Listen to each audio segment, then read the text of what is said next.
Good morning, dear students. How are you? I hope you all are fine. I am Roshan Gupta, welcoming you all to the Maths Practice Karo YouTube channel. यहाँ हम discuss करेंगे maths के कुछ important topics and concept जो आपके exam point of view and knowledge point of view से बहुत important and useful होंगे। मैथ्स हम सब जानते हैं, अपने डे टू डे लाइफ में डेली हम मैथ्स के कुछ कॉन्सेप्ट यूज करते हैं। हम यहाँ उन्हीं कॉन्सेप्ट्स को मैथ्स की लैंग्वेज में रिप्रेजेंट करना एंड एक्सप्रेस करना सीखेंगे। So let's start the class. हम डिस्कस कर रहे हैं नंबर सिस्टम के बारे में। इसके पहले क्लास में हमने डिस्कस किया है इंट्रोडक्शन पार्ट और कुछ बेसिक नंबर्स जो हम ऑलरेडी जानते हैं, like natural, whole, integers and rational numbers. आज की क्लास में हम सीखेंगे इर्रेशनल नंबर्स के बारे में। सो हम डिस्कस करेंगे इर्रेशनल नंबर्स क्या होते हैं। ठीक है, तो इर्रेशनल नंबर्स को समझने के लिए हम थोड़ा सा रिकॉल करेंगे रेशनल नंबर क्या होते हैं। तो हमने पढ़ा है रेशनल नंबर ऐसे नंबर जिसको हम p बाई क्यू के फॉर्म में रिप्रेजेंट करें, जहाँ पे p और q इंटीजर्स हो और q 0 के इक्वल ना हो, ऐसे नंबर्स को हम क्या बोलते हैं? Rational numbers. Irrational number rational number के जस्ट अपोजिट होते हैं। Opposite means what? A number which can not be represent in the form of p by q। मतलब ऐसे नंबर हम जिसको p बाई q के फॉर्म में रिप्रेजेंट नहीं कर सकते, जहां p और q क्या होने चाहिए? इंटीजर्स होने चाहिए और q 0 के इक्वल नहीं होने चाहिए। तो ऐसे नंबर्स को हम क्या बोलते हैं? ऐसे नंबर्स को हम क्या बोलते हैं? Irrational number. ठीक है, तो इर्रेशनल नंबर्स के हमारे पास कुछ एग्जांपल्स भी हैं।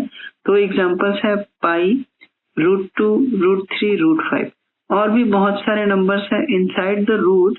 ऐसे नंबर जो परफेक्ट स्क्वायर ना हो वो सारे क्या है? इर्रेशनल नंबर्स है। और जो परफेक्ट स्क्वायर है, जैसे 4 एक परफेक्ट स्क्वायर नंबर है क्योंकि 4 2 का स्क्वायर है। तो ऐसे नंबर्स रूट से बाहर आ जाएंगे, जैसे √4 की वैल्यू हो जाएगी 2, तो ये क्या हो जाएगा? Rational number. तो इर्रेशनल नंबर के बहुत सारे एग्जाम्पल्स हैं। ठीक है, तो बेसिक कॉन्सेप्ट क्या है उसको जानने का? इनसाइड द रूट अगर कोई भी नंबर है जो परफेक्ट स्क्वायर नहीं है, मतलब वो क्या है? इर्रेशनल नंबर्स है। डेसिमल के फॉर्म में भी हम इर्रेशनल नंबर्स के कुछ एग्जांपल्स देख सकते हैं। ठीक है, तो डेसिमल फॉर्म में भी हम infinitely many examples irrational numbers के ले सकते हैं। ठीक है, अब हम डिस्कस करेंगे इसको डिनोट करने के बारे में। ठीक है, तो रेशनल नंबर को डिनोट करने के बारे में कुछ स्पेसिफिक बुक में गिवन नहीं है। आगे की क्लासेस में आप पढ़ेंगे कि इस रेशनल नंबर्स को कैसे डिनोट किया जाएगा। ठीक है, तो फिलहाल अभी अंडरस्टैंडिंग पर्पस के लिए हम कैपिटल एस को रेशनल नंबर मान लेते हैं और अपने अंडरस्टैंडिंग पर्पस के लिए हम इसको कैपिटल एस से डिनोट कर सकते हैं। ठीक है, अब हम डिस्कस करेंगे real numbers. So real number क्या होता है? मीन्स हमने पढ़ा रेशनल नंबर, इरेशनल नंबर। ठीक है, तो रियल नंबर क्या है? Rational number plus irrational number. Means rational और इरेशनल नंबर दोनों मिलकर क्या बनाते हैं? रियल नंबर्स बनाते हैं। ठीक है, तो हम देख सकते हैं rational and irrational numbers together form the collection of real numbers. Means real number के अंडर्स में हमारे रेशनल नंबर भी आ जाते हैं और इरेशनल नंबर्स भी आ जाते हैं। ठीक है, तो अब हमारे पास हमने क्या क्या सीख लिया? हमने पहले नेचुरल नंबर सीखा था, फिर whole, then integer, then rational, then irrational number, then real number. ठीक है, रियल नंबर्स के अंडर में हमने क्या पढ़ लिया? रेशनल और इरेशनल दोनों नंबर्स को। मतलब रियल नंबर्स के अंडर में सारी चीजें आ जाएंगी जो अब तक हमने यहाँ पे नंबर सिस्टम में पढ़ा है। ठीक है, जैसे नेचुरल, होल, इंटीजर, ये सारी चीजें किसके अंडर में आ जाएंगी? Real numbers. रियल नंबर्स को हम कैपिटल आर से डिनोट करते हैं। ठीक है, वाई कैपिटल आर?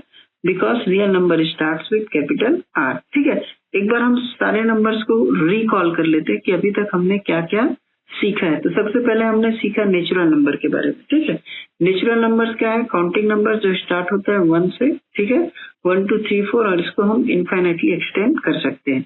फिर हमें फर्दर रिक्वायरमेंट हुई तो हमने 0 को ऐड किया और एक नया कलेक्शन बनाया जिसको हमने नाम दिया होल नंबर। ठीक है, तो नेचुरल नंबर में जब हमने 0 ऐड किया तो क्या बन गया? Whole number. मतलब होल नंबर के कलेक्शन में हमारे पास नेचुरल नंबर्स भी प्रेजेंट हैं। ठीक है, फिर हमने क्या देखा?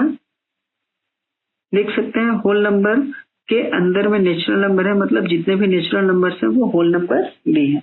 फिर हमने निगेटिव नंबर्स को ऐड किया और एक नया कलेक्शन बनाया जिसको हमने बोला इंटीजर्स, जिसको हमने क्या बोला, इंटीजर्स। तो हम देख सकते हैं इंटीजर्स के अंडर में नेचुरल नंबर भी है और हमारे होल नंबर भी है, मतलब सारे नेचुरल नंबर्स क्या है, इंटीजर्स है, और सारे होल नंबर्स भी क्या है, इंटीजर्स हैं।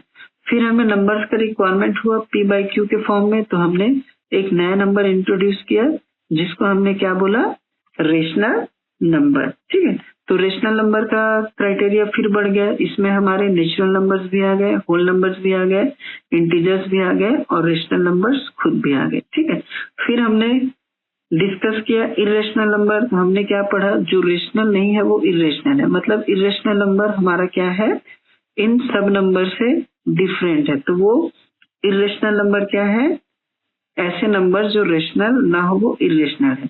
फिर हमने डिस्कस किया रियल नंबर। तो रियल नंबर के अंदर हमने क्या पढ़ा, रेशनल और इरेशनल दोनों ही क्या है, मिलके रियल नंबर का कलेक्शन बनाते हैं। तो हम देख सकते हैं कि रेशनल और इरेशनल दोनों क्या है, रियल नंबर के अंडर में आ गया है। इस पूरे प्रोसेस जो हमने रिप्रेजेंट किया है इसको हम बोलते हैं वेन डायग्राम। तो वेन डायग्राम के थ्रू हम समझ सकते हैं कि ये हमारे एस से हमने इरेशनल नंबर को डिनोट किया है, इरेशनल नंबर और ये रेशनल नंबर दोनों ही रियल नंबर के पार्ट है। ठीक है, नेचुरल, होल, इंटीजर ये सब क्या है, इरेशनल नंबर के अंडर में आएंगे। तो ये सारे रेशनल नंबर के अंडर में आएंगे, तो सारे रेशनल नंबर ही है। ठीक है, ये एन, डब्ल्यू ये दोनों क्या है, इंटीजर्स है। एन क्या है, पूरे के पूरे होल नंबर है। तो ये सर्कल से हम सारी चीजें समझ सकते हैं। देखिए, जो नेचुरल नंबर है वो किसके अंडर में है, होल, है ना। नेचुरल नंबर किसके अंडर में है, होल, मतलब सारे नेचुरल नंबर्स होल हो गए। होल नंबर और नेचुरल नंबर किसके अंडर में है, इंटीजर, मतलब सारे नेचुरल सारे होल नंबर्स क्या हो गए, इंटीजर। नेचुरल, होल और इंटीजर ये किसके अंडर में है, रेशनल, मतलब नेचुरल, होल और इंटीजर सब क्या हो गए, रेशनल नंबर। और रेशनल और इरेशनल देखिए दोनों रियल नंबर के अंडर में, तो दोनों क्या हो गए, रियल नंबर। और यहाँ रेशनल और इरेशनल दोनों का सर्कल अलग अलग है, एक दूसरे को टच नहीं कर रहा, मतलब ये दोनों अलग अलग नंबर से दोनों में कोई रिलेशन नहीं है। ठीक है, अब हम डिस्कस करेंगे कि हम इन नेचुरल नंबर्स को नंबर लाइन में कैसे रिप्रेजेंट करेंगे। ठीक है, तो नंबर लाइन में रिप्रेजेंट करने से सीखने से पहले हम जानेंगे कि नंबर लाइन क्या होता है। नंबर लाइन बेसिकली एक लाइन है, उसको हम इनफाइनाइटली एक्सटेंड कर सकते हैं।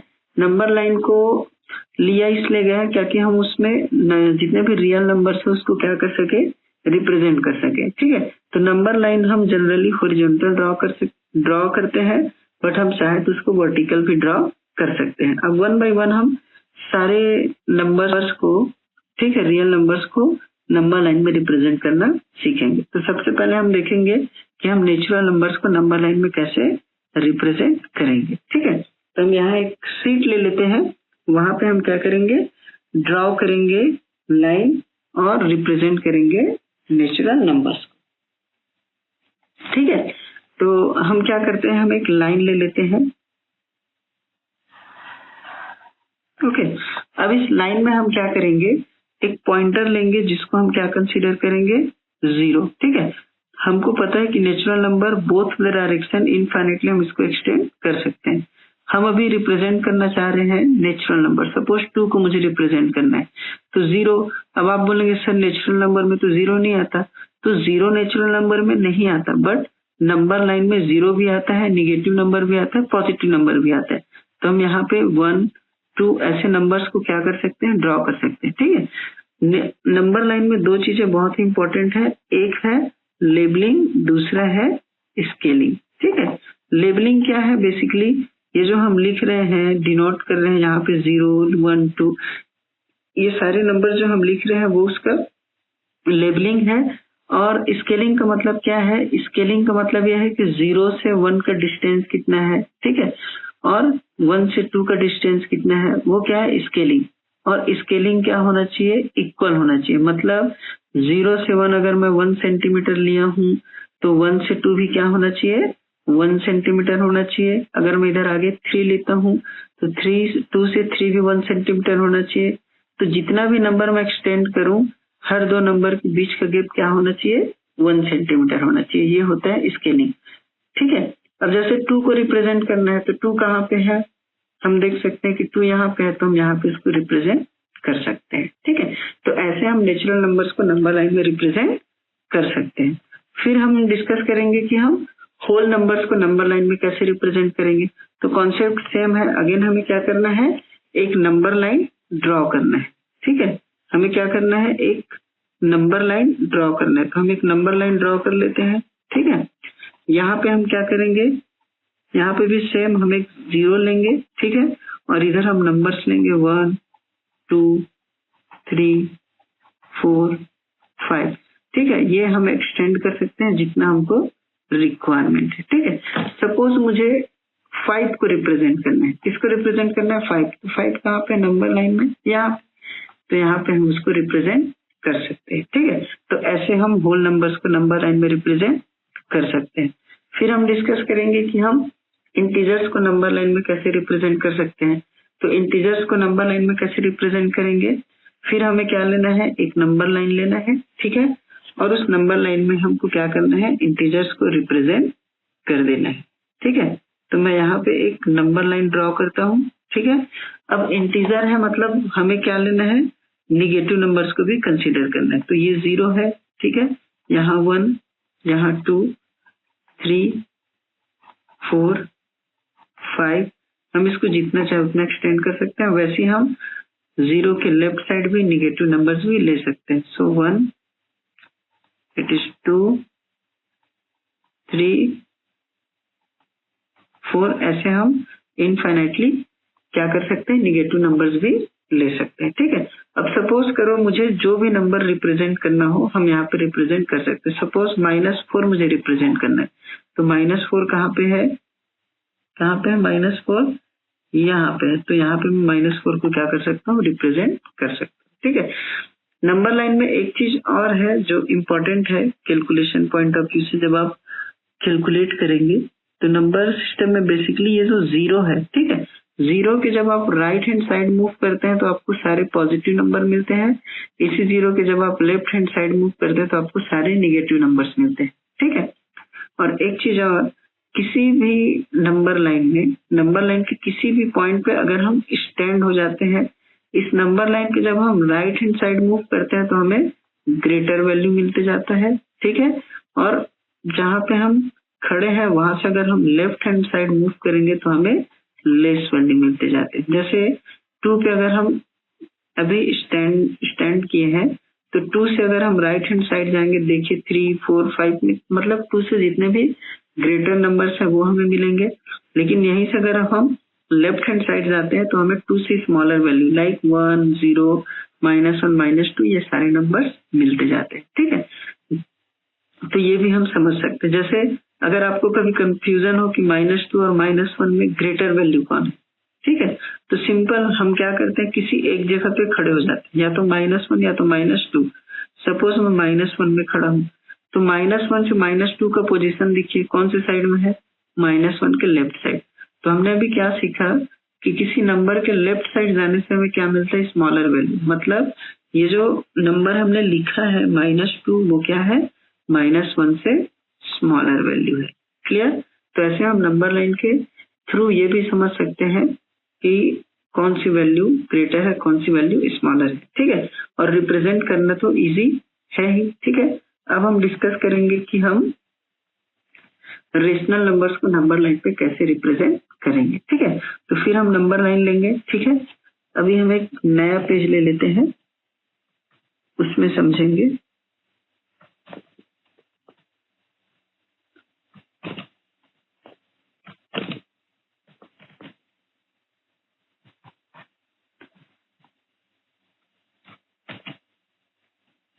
ठीक, तो यहाँ पे हमने एक नया पेज लिया है, ठीक है। अब यहाँ पे हम समझेंगे कि हम रेशनल नंबर्स को नंबर लाइन में कैसे रिप्रेजेंट करते हैं, ठीक है। तो चलिए मैं पहले एक नंबर लाइन ड्रॉ कर लेता हूँ, ठीक है। सपोज मुझे इस नंबर लाइन में क्या रिप्रेजेंट करना है, मुझे रिप्रेजेंट करना है 2/5 को, ठीक है। 2/5 को मुझे रिप्रेजेंट करना है। तो 2/5 को रिप्रेजेंट करने के लिए सिंपल एक हम 0 ले लेंगे, ठीक है। मैं 2 मेथड बताऊंगा। फिर सिंपल यहाँ से क्या करेंगे, इसको लिखते हैं 1/5, इसको लिखते हैं क्या 2/5, इसको लिखते हैं हम 3/5, इसको हम लिखते हैं 4/5, इसको हम लिखते हैं 5/5 और भी चाहे तो इसको हम लिख सकते हैं 6/5 एक्सेट्रा, ठीक है। तो हमें रिप्रेजेंट क्या करना था 2/5, तो ये है 2/5, तरह से हम रिप्रेजेंट कर सकते हैं। अब आपको ये डाउट आएगा कि सर ऐसे में हमें पता कहाँ चला कि 2/5 कहाँ पे लाई किया। तो देखिए हमने स्टार्ट कहाँ से किया था 0 से, स्टार्ट हमने कहाँ पे किया था 0। अब ये 2/5 किसके बिटवीन में लाई करेगा, तो यहाँ पे जब हमने मूव किया 2/5, 3/5, 4/5 तो 5/5 आया। तो 5/5 को जब हम डिवाइड करेंगे तो वैल्यू कितना आएगा 1। तो अल्टीमेटली ये जो हमारा 2/5 है वो कहाँ पे लाई किया 0 और 1 के बीच में, ठीक है। तो ये एक मेथड है, हम नंबर लाइन को रिप्रेजेंट कर सकते हैं, ठीक है। अब दूसरा मेथड देख लेते हैं। दूसरा मेथड क्या है, दूसरा मेथड में हमें थोड़ा सा कॉन्सेप्चुअल चलना है। कॉन्सेप्चुअल क्या कि जैसे 2/5 अगर हम किसकी बात करते हैं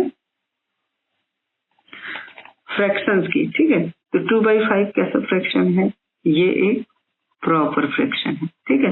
प्रॉपर फ्रैक्शन का मतलब क्या होता है, जब डिनोमिनेटर आपके न्यूमरेटर से ग्रेटर हो, ठीक है, क्या हो ग्रेटर हो, तब उसको हम क्या बोलते हैं, तब हम उसको क्या बोलते हैं प्रॉपर फ्रैक्शन। जैसा लोग ठीक, तो ये अभी हमारे पास क्या है एक प्रॉपर फ्रैक्शन है, ठीक है। तो प्रॉपर फ्रैक्शन की वैल्यू हमेशा क्या होती है, हमेशा क्या होती है 0 से 1 के बीच होती है। तो सपोज इसको मैं 0 लिया हूँ, नंबर लाइन हम ले लेते हैं 1 2 3 4, ठीक है, जितना चाहे हम उसको एक्सटेंड कर लेते हैं। अब ये 2/5 एक क्या है प्रॉपर फ्रैक्शन है, तो हमें इतना समझ में आ गया कि ये नंबर लाई कहाँ करेगा 0 से 1 के बीच, ठीक है। तो 0 से 1 के बीच लाई करेगा मतलब क्या है, हमें पता चल गया कि ये नंबर लाई कहाँ पे करना है 0 और 1 के बीच। तो नेक्स्ट स्टेप में हम क्या करेंगे, हम एक लाइन ड्रॉ करेंगे, ठीक है, 0 लेंगे और यहाँ पे 1 लेंगे, ठीक है। अब क्या करेंगे, हमें जो नंबर है उसका डिनोमिनेटर देखना है, डिनोमिनेटर क्या है 5। तो अब 0 से 1 के बिटवीन को मैं क्या करूंगा 5 पार्ट्स में डिवाइड कर दूंगा। तो ये हो जाएगा 1 2 3 4 एंड 5। तो ये आपका हो जाएगा नंबर 1/5, ये आपका हो जाएगा 2/5, ये आपका हो जाएगा 3/5, ये आपका हो जाएगा 4/5 और ये 5/5 मीन्स 1। तो हमें 2/5 रिप्रेजेंट करना था, तो ऐसे हम यहाँ पे 2/5 को रिप्रेजेंट कर सकते हैं, ठीक है। अब बात आती है कि हम ऐसे रेशनल नंबर, ठीक है, या ऐसे फ्रैक्शन जो इम्प्रॉपर हो, ठीक है, प्रॉपर तो हमने बना दिया। सपोज मैं कोई एक एग्जांपल ले लेता हूँ इम्प्रॉपर का, तो मैं ले लेता हूँ 31/6, ठीक है। यहाँ पे डिनोमिनेटर आपके न्यूमरेटर से क्या है लेस है, मतलब ये एक कैसा फ्रैक्शन हुआ इम्प्रॉपर, ठीक है। इसको कैसे रिप्रेजेंट करेंगे, तो इसको रिप्रेजेंट करने के लिए हम क्या करना पड़ेगा, पहले इसको मिक्स में कन्वर्ट करना पड़ेगा। किस में कन्वर्ट करना पड़ेगा, मिक्स फ्रैक्शन। तो मिक्स फ्रैक्शन में कैसे कन्वर्ट किया जाता है, हम 31 को 6 से क्या करेंगे डिवाइड करेंगे, तो 6 5 क्या हो जाएगा 30, तो रिमाइंडर क्या बचा 1। तो मिक्स में कन्वर्ट करने का कॉन्सेप्ट क्या है, जो कोसेंट है उसको पहले लिखेंगे, ठीक है, फिर जो आपका रिमाइंडर है उसको अप साइड और जो आपका डिवाइजर है उसको डिनोमिनेटर। तो अब ये क्या हो गया 5:1/6, मतलब 31/6 को हम क्या लिख सकते हैं 5:1/6। तो यहाँ से ये समझ में आया कि ये नंबर 5 से ग्रेटर है और 6 से लेस, मतलब ये जो 31/6 है वो नंबर लाइन में कहाँ पे लाई करेगा 5 और 6 के बीच। तो एक नंबर लाइन हमें क्या कर लेना है ड्रॉ कर लेना है, ठीक है। यहाँ पे हमने एक नंबर लाइन ड्रॉ कर लिया, ठीक है, नंबर लाइन ड्रॉ किया, यहाँ पे हमने 0 लिया, ठीक है, निगेटिव नंबर्स को भी हम एक्सटेंड नहीं करते। यहाँ से लीजिए 1, ये हो गया 2, ये हो गया 3, ये हो गया आपका 4, ये हो गया 5, ये हो गया 6, ये हो गया 7। इसको जितना रिक्वायरमेंट है हम एक्सटेंड कर सकते हैं। हमें पता है कि 31/6 5 और 6 के बिटवीन में क्या करेगा लाई करेगा। तो अब हम क्या करेंगे 5 और 6 को एक्सटेंड कर लेते हैं, ठीक है। तो ये 5 है और इसको हम क्या मान लेते हैं 6। अब हमें देखना डिनोमिनेटर क्या है, तो यहाँ पे ध्यान से देखेंगे तो डिनोमिनेटर क्या है 6। तो 5 और 6 के बिटवीन को हम 6 पार्ट में डिवाइड करेंगे, 1 2 3 4 5 एंड 6। तो ईच पार्ट क्या हो जाएगा, 5 के आफ्टर है तो ये हो जाएगा 5 1/6, ये हो जाएगा 5 2/6, ये होगा 5 3/6, ये होगा 5 4/6, ये हो जाएगा 5 5/6 और ये 5 6/6। तो अल्टीमेटली वो हो जाएगा 6। तो हमें रिक्वायरमेंट क्या है 5 1/6, तो 5 1/6 कहाँ पे है, यहाँ। तो ऐसे हम रेशनल नंबर्स को नंबर लाइन में रिप्रेजेंट कर सकते हैं, ठीक है। अब हम डिस्कस करेंगे कि हम इरेशनल नंबर्स को कैसे नंबर लाइन में रिप्रेजेंट करेंगे, ठीक है। थोड़ा सा हम रेशनल नंबर को और डिस्कस कर लेते हैं कि अभी मैंने सिर्फ पॉजिटिव नंबर के लिए बताया है। अगर कुछ निगेटिव होता, सपोज ये जो आपके वैल्यू है कौन सा 31/6, अगर ये निगेटिव होता तो क्या चेंजेस आता, चेंजेस कुछ नहीं आता। इसको मिक्स में कन्वर्ट करते तो क्या होता, -5 1/6 होता। तो इसको रिप्रेजेंट कैसे करते, 0 यहाँ लेते, निगेटिव है तो हम यहाँ चलते -1 -2 -3 -4 -5 और ये -6। तो ये इन दोनों के बीच में लाई करता है। फिर इन दोनों को हम क्या करते, ब्रेक करते, मीन्स 6 पार्ट में डिवाइड करते हैं और जो भी रिक्वायरमेंट है उसको हम रिप्रेजेंट कर देते, ठीक है। तो ये बहुत इजी है, आसानी से हम समझ सकते हैं, ठीक है। चलिए अब हम डिस्कस करेंगे इरेशनल नंबर्स को हम नंबर लाइन में कैसे रिप्रेजेंट करेंगे, ठीक है। इरेशनल नंबर्स के हमने बहुत सारे एग्जांपल्स देखे, लाइक √2 √3, है ना। तो √2 या √3 को अगर हम डेसिमल फॉर्म में कन्वर्ट करेंगे तो वो कैसे आएगा, जैसे √2 की वैल्यू होती है, √2 की वैल्यू क्या होती है 1.414 समथिंग समथिंग, फिर वो चलते रहेंगे, ठीक है। तो अगर मैं इसको डेसिमल में कन्वर्ट करने के बाद अगर नंबर लाइन में रिप्रेजेंट करूंगा तो मुझे एग्जैक्ट √2 ना मिलके कुछ अप्रोक्सीमेट वैल्यू मिलेगा, है ना। लेकिन हमें क्या करना है, एग्जैक्ट √2 को रिप्रेजेंट करना है। तो एग्जैक्ट √2 को रिप्रेजेंट करने के लिए हमें कुछ कॉन्सेप्ट यूज करने हैं। कौन सा कॉन्सेप्ट, पाइथागोरस थ्योरम का कॉन्सेप्ट, ठीक है। पाइथागोरस थ्योरम का कॉन्सेप्ट इसलिए हम यूज करेंगे कि अगर मैं एक राइट एंगल ट्रायंगल एज्यूम करूं, ठीक है, अगर मैं राइट एंगल ट्रायंगल एज्यूम करूं तो क्या होगा, जब मैं राइट एंगल ट्रायंगल एज्यूम कर रहा हूं तो एक उसमें होता है परपेंडिकुलर, एक होता है बेस और एक होता है हमारा हाइपोटेन्यूज, ठीक है। ये बेस है, एक हाइपोटेन्यूज, ठीक है। और ये एंगल कैसा है, राइट एंगल ट्रायंगल। तो इसमें पाइथागोरस थ्योरम क्या बोलते हैं कि हाइपोटेन्यूज का स्क्वायर जो होता है बेस स्क्वायर और परपेंडिकुलर के स्क्वायर के इक्वल होता है, ठीक है। तो यहाँ पे अगर मुझे वैल्यू चाहिए सिर्फ हाइपोटेन्यूज की, यहाँ पे हाइपोटेन्यूज स्क्वायर है तो मुझे क्या करना पड़ेगा, बोथ साइड स्क्वायर रूट लेना पड़ेगा, ठीक है। तो यहाँ पे हो जाएगा b² + p², ठीक है। तो यहाँ से इसका स्क्वायर कैंसल आउट हो जाएगा तो h = क्या बचेगा, b² + p²। मतलब अब जो h की वैल्यू है किसके फॉर्म में आ रही है, रूट के फॉर्म में आ रही है, ठीक है। और हमें रिप्रेजेंट भी किसको करना है, रूट वाली वैल्यू को, लाइक √2 √3 √5 एक्सेट्रा, है ना। तो अब हम यहाँ से कुछ सोच सकते हैं कि अगर हम पाइथागोरस थ्योरम का कॉन्सेप्ट लगाएं और b और p की कुछ वैल्यू एज्यूम करें जिससे कि हमें क्या मिल जाएगा, √2 या जो भी रिक्वायरमेंट है √5 √3, तो ये हमारे लिए क्या हो जाएगा, इजी हो जाएगा। यहाँ पे हम डायरेक्ट √2 या √3 क्या मिल जाएगा, डायरेक्ट हमें मिल जाएगा, ठीक है। तो सपोज √2 लाना है तो √2 कैसे आएगा, तो उसके लिए मुझे बेस और परपेंडिकुलर कुछ एज्यूम करना पड़ेगा। कैसे एज्यूम करेंगे, एज्यूम ऐसा करेंगे कि हमें √2 मिले, ठीक है। तो एज्यूम करते हैं, चलिए बेस को अगर हम 1 लें तो बेस 1 लें तो क्या होगा 1 का स्क्वायर, अगर हम परपेंडिकुलर भी 1 लें तो क्या होगा, परपेंडिकुलर का स्क्वायर। हमको पता है कि 1 का स्क्वायर 1 ही होता है, ठीक है। तो यहाँ भी 1, यहाँ पे भी 1, तो दोनों को ऐड करूंगा तो क्या मिल जाएगा, √2। तो ऐसे हमें हाइपोटेन्यूज = क्या मिल गया, √2। अब क्वेश्चन ये है कि ऐसे तो हमें हाइपोटेनियस मिल गया √2, अब इसको हम नंबर लाइन में रिप्रेजेंट कैसे करेंगे, ठीक है। तो उसके लिए सबसे पहले हमें ड्रॉ करना है एक नंबर लाइन, ठीक है। तो चलो हम एक नंबर लाइन क्या कर लेते हैं, ड्रॉ कर लेते हैं। तो ये हमारे पास एक नंबर लाइन है, ठीक है। अब इस नंबर लाइन में हम क्या करते हैं, एक पॉइंट ले लेते हैं 0, ठीक है। इधर निगेटिव नंबर्स लिख सकते हैं, ठीक है, इधर सारे पॉजिटिव नंबर्स, ठीक है। कंडीशन आपको पता है कि लेबलिंग और स्केलिंग बहुत ही जरूरी है, इसको भी हम जितना चाहे उतना एक्सटेंड कर सकते हैं। क्लियर। अब हमें क्या चाहिए, √2 चाहिए, ठीक है। तो मैंने क्या बोला, हमें यहाँ पे एक ट्रायंगल बनाना है, राइट एंगल ट्रायंगल, जिसमें बेस कितना हो 1 और परपेंडिकुलर भी 1। तो सपोज 0 से इस पॉइंट को 1 तक को मैं मान लेता हूँ A, और जो कि डिस्टेंस कितना है 1 सेंटीमीटर, ठीक है। यूनिट हमारे हाथ में है, हम 1 सेंटीमीटर ले, 1 इंच ले, कुछ भी ले सकते, ठीक है। सपोज मैंने यहाँ पे 1 सेंटीमीटर लिया, तो 0 से 1 मेरे पास क्या आ गया 1 सेंटीमीटर, ठीक है। अब मुझे क्या करना है, यहाँ से एक परपेंडिकुलर ड्रॉ करना है, यहाँ से क्या करना है, एक परपेंडिकुलर ड्रॉ करना है। तो यहाँ से हम एक परपेंडिकुलर ड्रॉ कर देते हैं, ठीक है। तो परपेंडिकुलर ड्रॉ करते हैं, उसका भी लेंथ हम क्या लेंगे 1 सेंटीमीटर, ठीक है।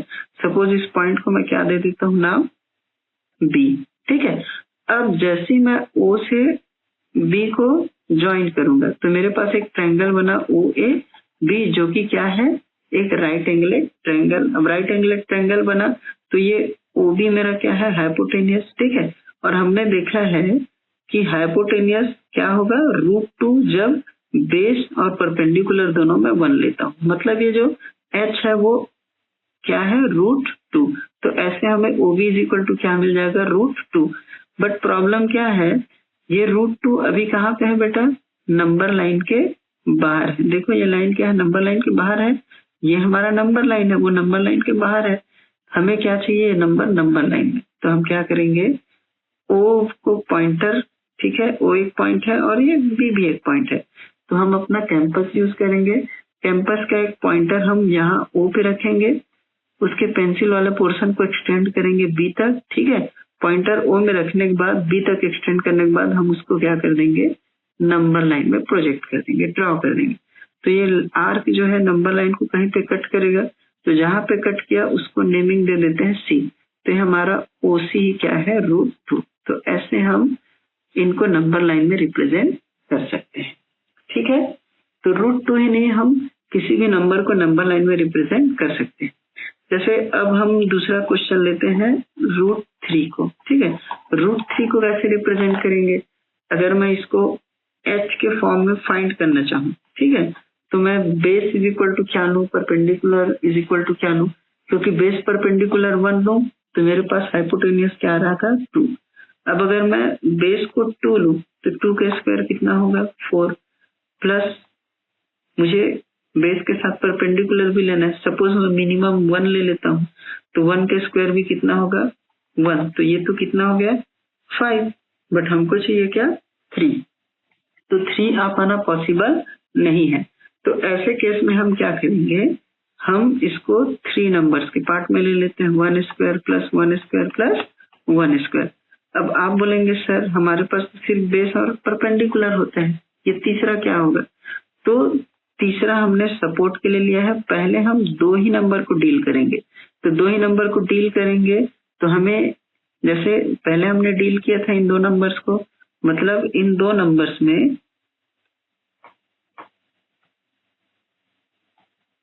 इन 2 जो नंबर्स है हमारे पास 1 स्क्वायर और 1 स्क्वायर, उसमें एक हमारा बेस एक परपेंडिकुलर। तो उस बेसिस पर अगर मैं इसको सॉल्व करना चाहूँ तो मुझे क्या मिलेगा, OB √2, ठीक है। अब ये जो तीसरा है, अब उसका काम यहाँ पे यूज होगा, इस तीसरे का काम यहाँ पे यूज होगा। कैसे यूज होगा, मैं इस तीसरे को पिक करूंगा, ठीक है, पिक करूंगा, कैसे पिक करूंगा, इस B पे जहां पे हमने एंड किया था, B से मैं एक परपेंडिकुलर लाइन ड्रॉ करूंगा, ठीक है, परपेंडिकुलर लाइन ड्रॉ करूंगा 1 सेंटीमीटर का, ठीक है। अब इसको नाम दे सकते हैं कुछ भी, जैसे D दे देते हैं, ठीक है, D दे दिए। अब मैं क्या करूंगा, इस D को O के साथ क्या कर दूंगा, ज्वाइन कर दूंगा। तो ये जो लाइन मिला वो मेरा क्या हो जाएगा, √3। ठीक है, तो ऐसे हमें √3 मिलेगा। अगेन सेम कॉन्सेप्ट, अभी √3 वाला लाइन नंबर लाइन के बाहर है, हम अपना कैंपस O में रखेंगे, यहाँ तक एक्सटेंड करेंगे D तक, फिर उसको यहाँ प्रोजेक्ट कर देंगे, जहां पे भी जाए प्रोजेक्ट कर देंगे। सपोज ये क्या है, E है, तो अब ये हमारा O से लेकर के E तक हमारा क्या हो जाएगा, √3। तो ऐसे हम किसी भी नंबर को नंबर लाइन में रिप्रेजेंट कर सकते हैं। ठीक है, और ये जो प्रोसेस है, हम जैसे B में जाने के बाद √2 जाने के बाद ये √3 बनाए, फिर यहाँ से मैं चाहूँ तो एक परपेंडिकुलर 1 सेंटीमीटर का लाइन लूंगा, इसको ड्रॉ करूंगा तो √4 मिल जाएगा। फिर इसको मैं यहाँ से क्या करूंगा, लाइन लूंगा, परपेंडिकुलर ड्रॉ करूंगा तो मेरे को √5 मिलेगा। तो कंटिन्यू ऐसे करके हम नेक्स्ट नंबर ले सकते हैं। और इस पूरे स्ट्रक्चर को क्या बोला जाता है, इसको बोला जाता है square root spiral, square root spiral बोला जाता है। ठीक है, तो ये चीजें हमको ध्यान में होनी चाहिए। ठीक है, तो ये हो गया नॉर्मल रूट को हम कैसे नंबर लाइन में रिप्रेजेंट कर सकते हैं। अब हम बात करेंगे कि ऐसे रूट जो पॉइंट में हो उसको हम कैसे डील करेंगे, क्योंकि पॉइंट्स को पाइथागोरस थ्योरम के फॉर्म में ब्रेक करना बहुत ही डिफिकल्ट है ना।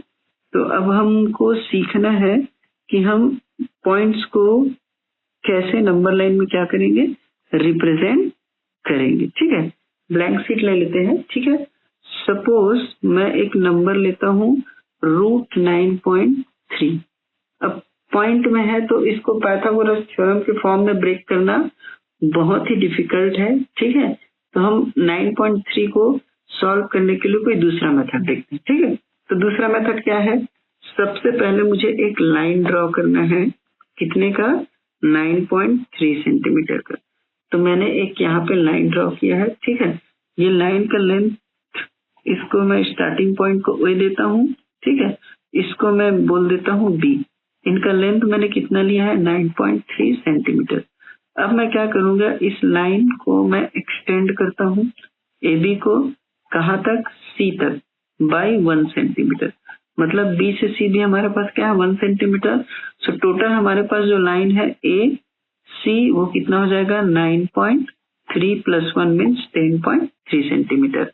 अब हमें क्या करना है, इस AC का, ठीक है, इस AC का हमें क्या करना है, मिड पॉइंट फाइंड करना है। इस पॉइंट A और पॉइंट C मीन्स पूरे लाइन AC का हमें क्या करना है, मिड पॉइंट फाइंड करना है। तो मिड पॉइंट फाइंड करने के लिए हम बाइसेक्टर मेथड यूज करेंगे। तो बाइसेक्टर मेथड क्या होता है, हमको क्या करना है, यहाँ पे हमारे कैंपस का पॉइंटर रखेंगे और इसको एक्सटेंड करेंगे, कहाँ तक, more than half of AC। उसके लिए हमें मेजर करने की जरूरत नहीं है, इन जनरल भी हम समझ सकते हैं। जैसे मैंने इस पॉइंट से यहाँ तक लिया तो आपको डेफिनेटली दिख रहा है कि टोटल जो AC के हाफ से ज्यादा है। ठीक है, इतना लेना है, फिर हमारे कैंपस को फिक्स कर लेना है। फिक्स करने के बाद A पे पॉइंट रखेंगे, अप साइड एक आर्क कट करेंगे और डाउन साइड भी एक आर्क कट करेंगे, है ना। उसी सेम आर्क को C पे रखेंगे। ध्यान रखना B पे नहीं रखना है, हमें रखना कहाँ पे है, C पे। फिर हम आर्क कट करेंगे अप साइड और एक आर्क कट करेंगे डाउन साइड। तो हम देखेंगे कि ऊपर दोनों आर्क इंटरसेक्ट करेंगे, पॉइंट मिलेगा, नीचे भी दोनों आर्क इंटरसेक्ट करेंगे, पॉइंट मिलेगा। अब इन दोनों पॉइंट्स को मैं क्या कर दूंगा, ज्वाइन कर दूंगा। तो दोनों पॉइंट को ज्वाइन करूंगा तो ये नंबर लाइन को एक पॉइंट पे कट करेगा। सपोज हमने उसको नाम दे दिया M, तो यही M AC का क्या है, मिड पॉइंट।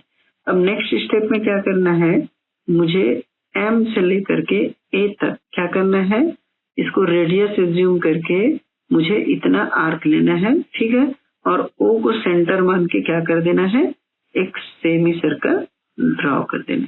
क्या ड्रॉ कर देना है, एक सेमी सर्कल। अब सेमी सर्कल ड्रॉ हो गया, उसके बाद क्या करना है, ये जो हमने स्टार्टिंग में पॉइंट B लिया था वहां से अब हम एक परपेंडिकुलर लाइन ड्रॉ करेंगे। ठीक है, परपेंडिकुलर लाइन ऐसा ड्रॉ करेंगे कि उस सेमी सर्कल को कहीं पे कट करे। तो जहां पे कट किया उसको हम नाम दे देते हैं क्या, E। तो ये जो हमारा BE वाला लेंथ है वही क्या है, √9.3। मतलब बी का जो लेंथ है वही √9.3 है। बट अभी प्रॉब्लम क्या है, ये बी तो नंबर लाइन के बाहर है, ठीक है। तो अब हम क्या करेंगे, हमारे जो लाइन बीसी है उसको एक्सटेंड कर लेंगे, ठीक है। एक्सटेंड करने के बाद सेम प्रोसेस, हमारे कैंपस का पॉइंटर हम बी पे रखेंगे, ई तक एक्सटेंड करेंगे और उसको ऐसे प्रोजेक्ट कर देंगे। तो सपोज ये पॉइंट मिला एफ, तो मेरा जो बी से एफ है वही क्या है, √9.3। तो ऐसे हम पॉइंट्स वाले नंबर्स को नंबर लाइन में रिप्रेजेंट कर सकते हैं, ठीक है। तो आज की क्लास में हम सिर्फ यहीं तक डिस्कस करेंगे, ठीक है। अब हमने रियल नंबर्स को नंबर लाइन में रिप्रेजेंट करना सीख लिया है, ठीक है। नेक्स्ट की क्लासेस में हम डेसिमल फॉर्म और उनके ऑपरेशंस और एक्सपोनेंट्स लॉ डिस्कस करेंगे, ठीक है। तब तक के लिए आप प्रैक्टिस करिए। Thank you for watching this video. I hope you like and find it useful. Do not forget to like and subscribe my YouTube channel. You can ask your doubts regarding this topic on given WhatsApp number. You can also contact us for the online classes.